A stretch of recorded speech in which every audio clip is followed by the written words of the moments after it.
And then the last one that was on the list of these concurrent types of ownership is one that was already mentioned once tonight, and that is,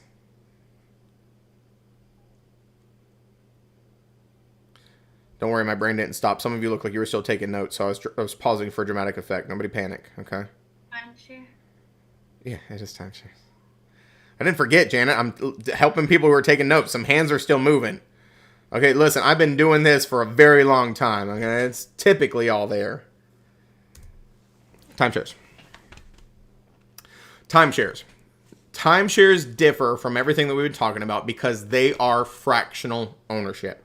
You do not have undivided interest, meaning you cannot go and access the property freely like you could in the examples I gave with tenants in common. This is where you have a week, a month, a couple weeks. It's a very specific time frame. Okay, that is a timeshare. Now, in the real world, I've got other things to teach about timeshares. That's not really important for the test. Of course, in the real world, timeshares utilize very high pressure sales tactics. They're not typically to the advantage of anybody. It's just one of those things. But I don't really care if you know that or not for the test, but maybe in your personal life, don't buy one. I'll explain that more in post licensing. Here's the biggest thing that you need to know about timeshares, aside from the fact that it's fractional ownership, is yet again the North Carolina aspect, okay? In North Carolina, we have, just like the condominiums, but be very careful, because while I'm teaching you this side by side, they're vastly different. There is the North Carolina Timeshare Act as well. And here's what I need you to think of when you think of timeshares on the North Carolina portion of the test. I'm going to give you a set of numbers here, and then I'm going to explain the numbers. When you hear timeshares, you need to think the 555-500 rule. Okay, the 555-500 rule. It really sounds like a late night infomercial where somebody's like selling you like a squeegee or a knife or like an air fryer, right? Call right now and get double the air fryers for $29.95. 555-500. Call 555-500 right now. Right, that's what it kind of sounds like to me. But 555-500. Let me explain. The definition of the timeshare in North Carolina is 5 or more periods over at least 5 years. Folks, I want you to think about that. 5 or more periods over at least 5 years. So if we said 1 period a year for the next 10 years, that is 10 periods over 10 years. The minimum is 5 or more periods over at least 5 years. So if they go on at least 5 years, and there's at least 5 pieces broken up within that 5-year period minimum, it falls under the Timeshare Act. So anything above that is also timeshare. So the definition of what constitutes a timeshare in North Carolina, 5 or more periods that go on for at least 5 years. There is a 5-day rescission period on the purchase of all timeshares. Folks, listen to me right now. Students always try to confuse the 7 days, which is for new condominiums, with the 5 days, which is for timeshares. Don't do it. So 5-day rescission period on the purchase of all timeshares. And then the North Carolina Real Estate Commission will impose fines of $500 for every violation of the North Carolina Timeshare Act with no maximum to timeshare developers. Now, when I say timeshare developer, it's the person who owns the property and breaks it into these ownership pieces. So they will fine timeshare developers fines of $500 per violation of the North Carolina Timeshare Act with no maximum. So if you violate things 20 times, they're going to give you a $500 fine 20 times over. Now the last piece, a little bit more difficult, and this goes back to that word, that we mentioned earlier, was trust money. So sometimes there's deposits and money's exchanged and they need to go in that trust account. And so if you combine the definition of a timeshare, 5 or more periods over at least 5 years, that is how long money needs to be held in a trust account. For 10 days or until the contract is rescinded, whichever occurs first. So timeshares in North Carolina, this is the North Carolina Timeshare Act. 555-500 rule. 5 or more periods over at least 5 years. 5-day rescission period on the purchase of timeshares. $500 fines for timeshare developers for every violation of the North Carolina Timeshare Act with no maximum. And a 10-day time period that monies have to be held in escrow or a trust account before they can be dispersed. Now, one last note that's not on here, folks. timeshare developers, I'm going to say this again, anybody can be a timeshare developer. It means that you have a property and you are breaking apart the ownership and you're selling it off. But in North Carolina, you have to be a licensed real estate broker to sell timeshares because it's real estate. So you would need a broker's license to sell timeshares. The developer doesn't have to be licensed. But if you're hiring somebody to sell them, it does involve a real estate brokerage.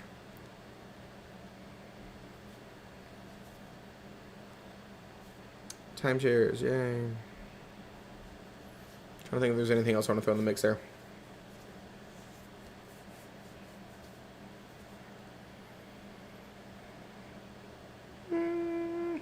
No, I think that's good.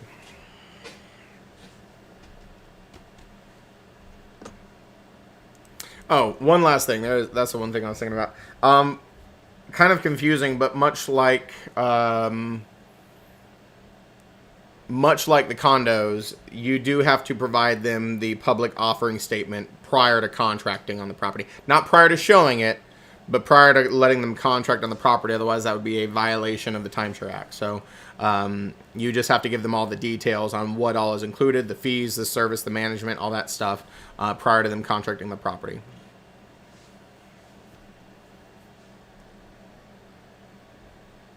So there you go. Timeshares. Yay, us.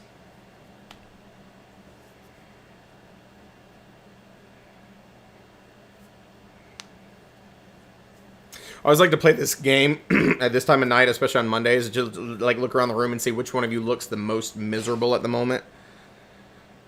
Just trying to figure it out. I'm not gonna call you. I'm just gonna think it to myself. It'd be ruthless if I told you which one of you was the most miserable. And also, like after I said that, some of y'all like perked up, like I don't want this man to call me on. I'm gonna smile at him for it. I haven't smiled at him all night. I'm gonna smile once just so he doesn't. Just trying to blend in. I like it. I'm here for it. Yeah, all of y'all perked up. I should have finished the game before I told you what I was playing because now I can't like pick it. Look, I'm gonna go with Brooks. Brooks is always giving me the stare down, right? He's just like.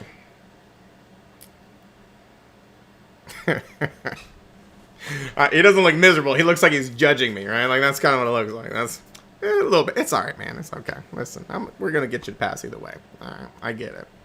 Listen, I gotta keep it a little chaotic because if I don't, you'll all get bored. This is a night class, folks. Night classes are the absolute worst because you've been working all day. You got kids. You got all this stuff, so you're tired. You get ready for bed. You're ready for your liquor. You're just drained. So if I don't keep it kind of chaotic, bless. All right. What you got, Will? And I'm sorry, Will, do you go by Will or do you go by Bill? I'm sorry. Bill, Will, whatever. Yeah, Bill. Can any property be turned into a timeshare like a single family residential home? Can it be turned into a timeshare? Say if you have it down at the beach or, Harker's Island or something like that it's more of a tourist type area. Yes and no, and yet again, it comes back to public and private land use controls. As long as your zoning ordinances don't say that you can't, and as long as your restrictive covenants, if you have any, don't say that you can't, then arguably, yeah, any property could be. But it just would have to fall within public and private land use controls being allowed. Yeah, good question. I think y'all tell me. I had like this one piece of hair. I don't know if y'all can see it on this tiny box, but there's one piece of hair that was over here. They're going to warn me about these things.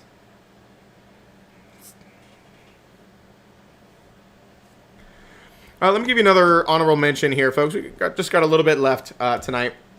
Sergio actually asked about these earlier, and so let me give you kind of like a quick lesson on what you need to know for trust. Not heavily testable in any way, shape, and form. Folks, a trust... The best way I can explain it to you is a legal arrangement that has been set up.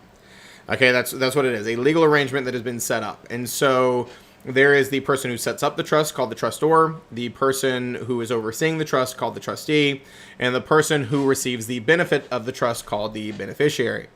And so let me just give you an overly simplistic example. Kind of dark, but overly simplistic nonetheless. Folks, imagine that you have invested well and you have become very wealthy in your life. and you've got several $1,000,000 in your accounts as you are nearing your life, and a house worth multi-million dollars as well. And when it's time for you to go, you've got one kid, but here's the twist. That one kid has a very bad drug addiction. Folks, let's just call it what it is. What's going to happen if you leave somebody with a drug addiction millions of dollars? Yeah. They're gonna buy drugs. They're gonna die. They're gonna have a hell of a party before that, but they're gonna die eventually, folks. You cannot give somebody a drug problem millions of dollars. It's just they're going to kick the bucket. It's just gonna happen, and it's very sad. So you would probably not want to leave your kid who is in that way millions of dollars. What you could do instead is you could put your home and your accounts and assets into a trust, and then you could set up rules for the trustee to follow, like the trust will pay for the maintenance and utilities and groceries of this child who lives in the property, and, you know, until the money runs out or whatever it is, but they can't be given access to the money. You could also stipulate in there that, you know, if there was viable evidence that they have been clean and had no issue for 5 years, that the trust could be dissolved and then they could inherit everything. That would be one example of a trust. Now, folks, all it is a legal arrangement. There is living trust that people do for tax purposes, and there is, you know, testamentary trust that kick in when somebody dies. And typically, when I say the trustee, it is very often a family attorney. And so they get paid from that trust to oversee it. But that would just be one example of a trust. And so, you know, in Sergio's earlier point was taking properties and putting them in the name of a trust. That would be what we call a living trust. And you could have these land trusts where you name yourself as the beneficiary and your trust would own the properties. And there's tax ramifications and there's asset protection reasons for that. But that's way outside of the scope of this class. Now, the most prominent version of a trust that we're going to talk about is in financing land. You will realize that in North Carolina, we have a trust arrangement when you buy a house with the bank and an attorney, but we'll get into that later. And so this just kind of expands on, you know, what I just said. Living trust allows the trustor during his or her lifetime to convey title to a trustee for the benefit of a third party. And of course, the land trust allows the trustor to convey the fee estate to the trustee and name himself or herself as the beneficiary. And the land trust applies only to real property, not to personal property. So that would be what I said. There's tax ramifications where people sometimes in their lives own their real estate or their homes in a land trust.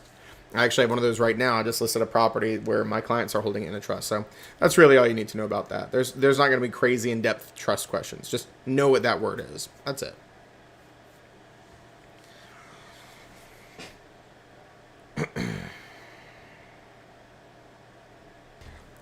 Trusts are one way that somebody could potentially avoid probate if structured correctly, because things could be put into a trust in their life or set up to go into effect at the time that somebody dies, and that's what's called a testamentary trust, basically stating, when I die, this trust goes into effect.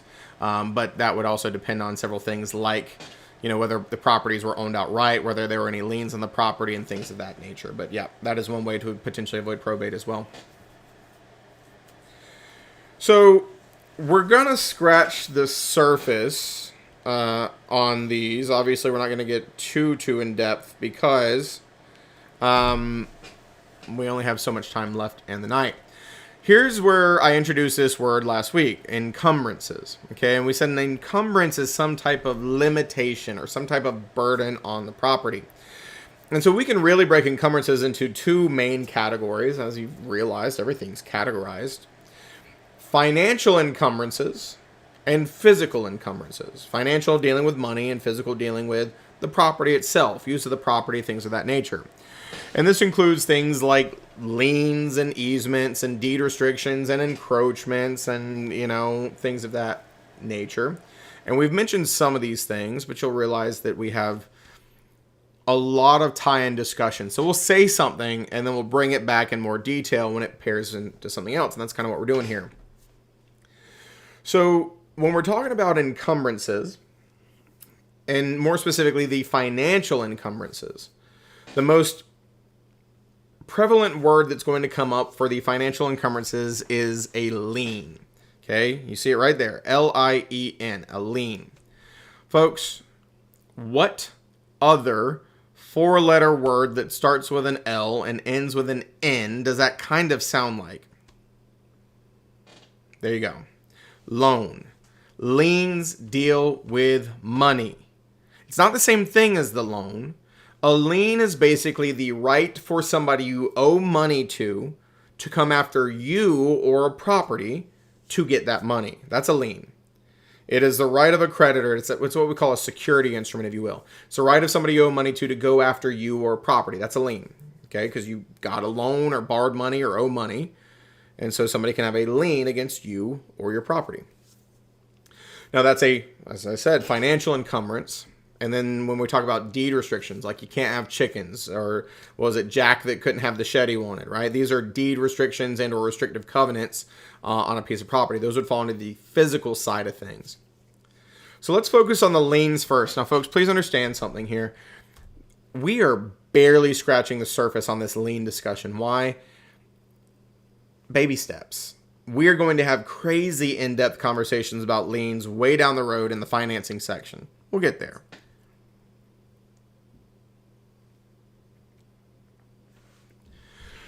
So liens can be voluntary or involuntary. Well, folks, I know it sounds like I'm insulting your intelligence, but sometimes things are so obvious that people struggle with them. What does voluntary mean?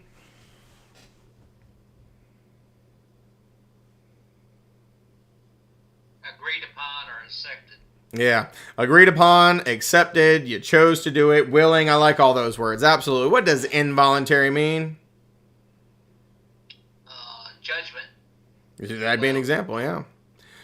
Yeah. Judgment. You didn't.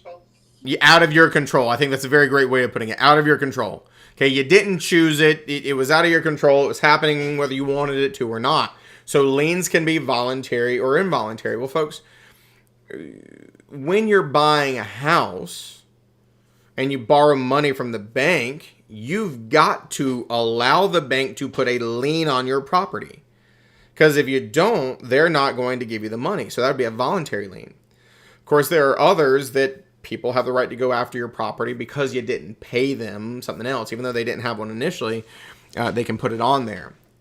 So of these liens, liens could be specific liens or general liens as well. Here's the differentiation. A specific lien attaches to a specific piece of real estate. Not a person, a property. So when you borrow money from the bank and they put a lien on your house, that lien is attached to 123 Main Street. Not, who have I not picked on? Synthel. Now, a general lien attaches to a person. It goes after potentially all of a person's assets, personal property and real property, to satisfy the debt. Think of it this way. If you think back, and I always like to use this example, and at a certain point, this example is going to be like so outdated that nobody's going to know what I'm talking about, but I'm sure you still remember it now.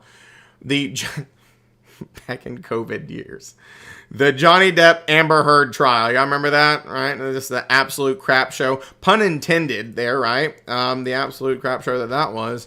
And she lost. And so she owed Johnny money. And so if you lose in a court case, sometimes people grant general liens to the person who won. They could potentially go after your personal assets to try to satisfy that debt if they don't come to some type of agreement. So a general lien attaches to the person and potentially goes after all their assets.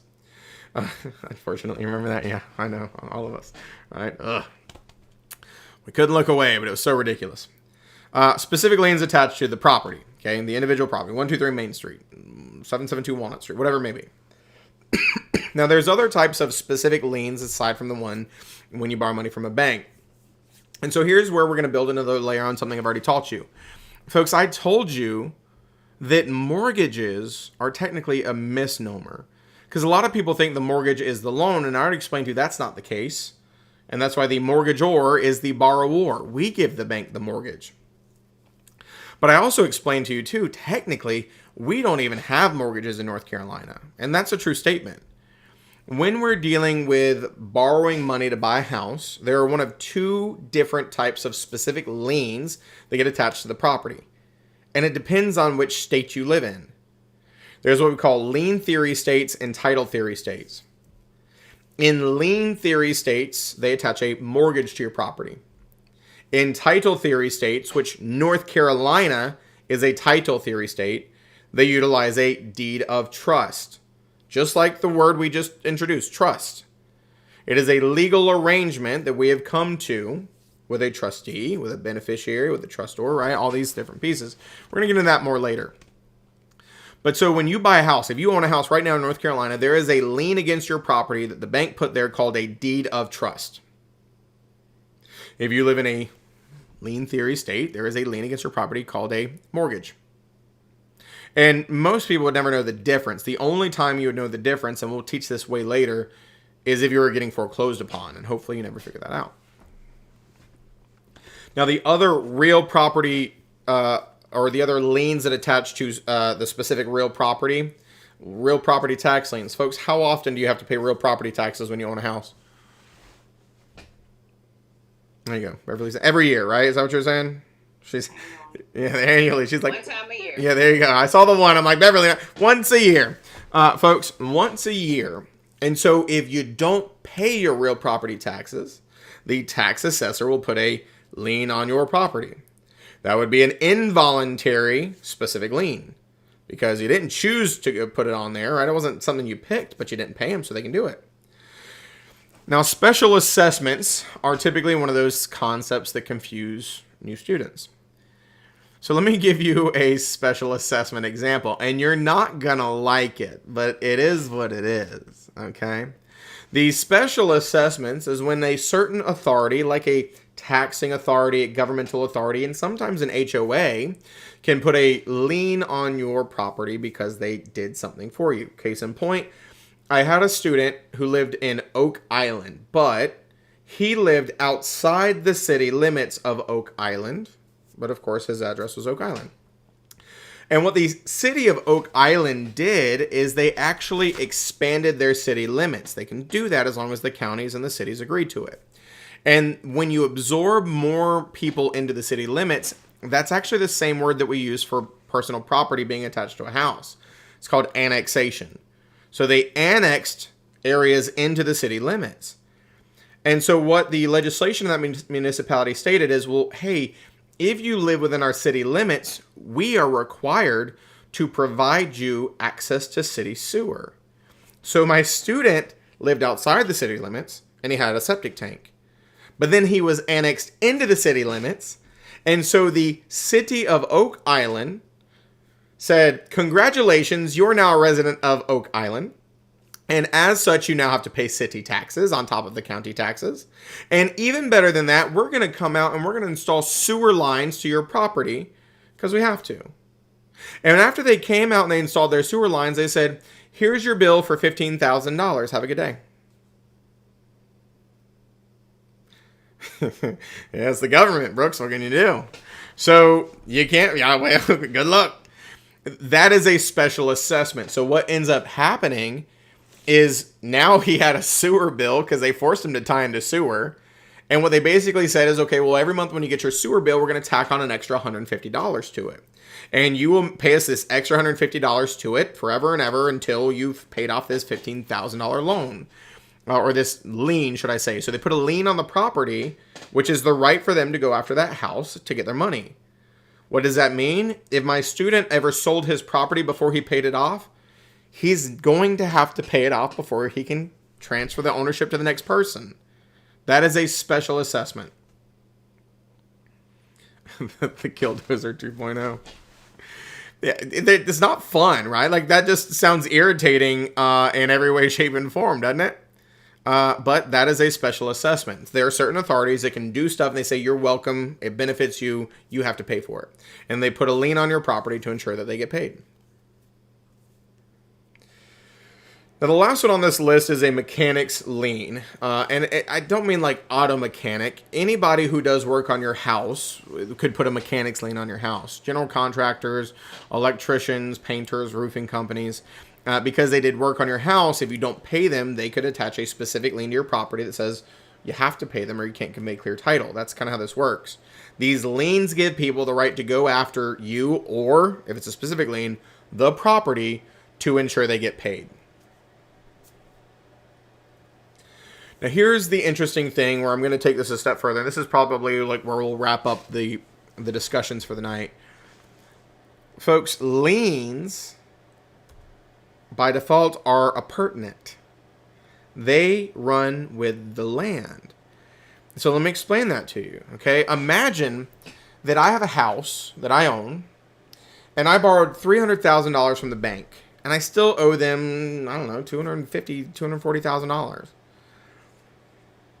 And then I offered to sell you my house, but I said, well, I'm not going to pay off the bank, so when you buy my house, the bank can still come after this property that you now own because I'm not going to pay them off, and that lien's going to stay on the property.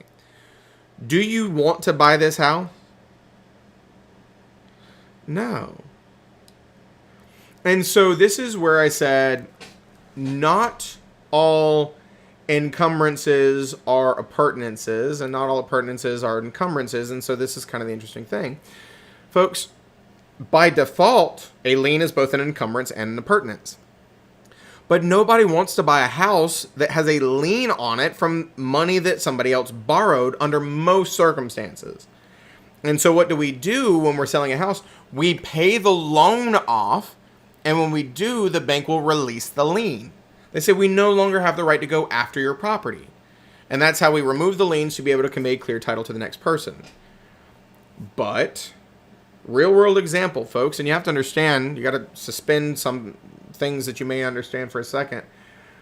If I was to sell you a property and we did not do it in the normal way, right? It was a back alley transaction. You gave me $200,000. I signed over a deed to you. Just roll with it. And if we never talked about any liens, if I never satisfied them, if I never removed them, me transferring the deed to you, yeah, you're the owner now, but that lien didn't disappear. That's what I mean when I say liens are appurtenant. If not resolved, they will stay with the property. Now, that you understand that, this is why a standard real estate transaction always involves an attorney. The attorney will do what's called a title search. The title search will find all the liens. The seller will be required to pay off all the loans so that the banks or creditors or whoever will satisfy all the liens, and the new buyer can be conveyed clear title. It means no major, horrible, terrible encumbrances. Beverly says, can medical liens be placed on property in North Carolina? To the best of my knowledge, no. I would not swear to that. Brooks echoed that. I've actually heard that, like medical, like they've changed the laws a lot because medical debt was screwing people over. So that's actually, I heard, not even supposed to be on your credit report anymore. But they can go after certain things. They can go after you in court, and they can get what's called a general lien against you, as we were talking about, or things of that nature. But they are not allowed to put specific liens without going through an actual hearing to be able to go after that property. They can't just put it on there.